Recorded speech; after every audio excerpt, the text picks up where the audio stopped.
Okay, so for part 2, just continuing on with Genesis 15. I get that it's the Old Testament, so we still making sacrifices.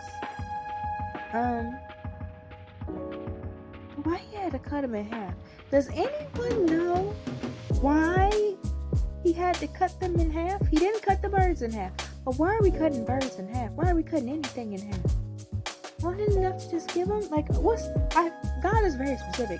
Was there a reason for cutting the animals in half? Like, it won't to make it easier for them to eat them. Like, what is the reason?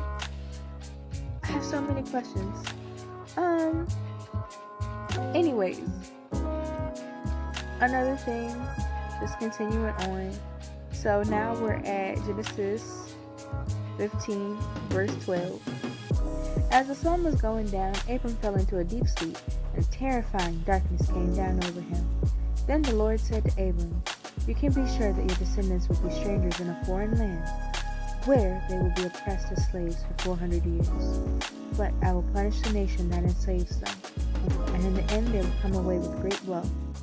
As for you, you will die in peace, and be buried at a ripe old age.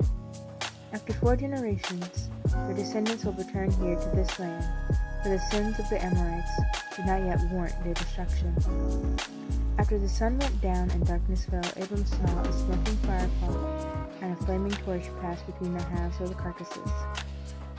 So the Lord made a covenant with Abram that day and said, "I have given this land over to your descendants, all the way from the border of Egypt to the great Euphrates River, to the land now occupied by the Kenites, Kenizzites, Kadmonites, Hittites, Perizzites, and Rephaites, Amorites, Canaanites, Perishites, and Jebusites."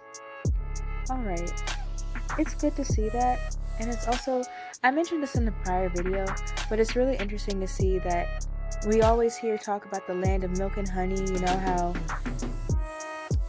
coming out of slavery in Egypt, they get to the land of Canaan, the promised land. And the original person, Abram, the father of everything, he's already there, and he got to see it. So I think that's sweet. And you get to see the start of the promise, and I think that's really, really nice that you kind of get that duality. And also the fact that God is so pleased with him. Yeah, just learning what I can.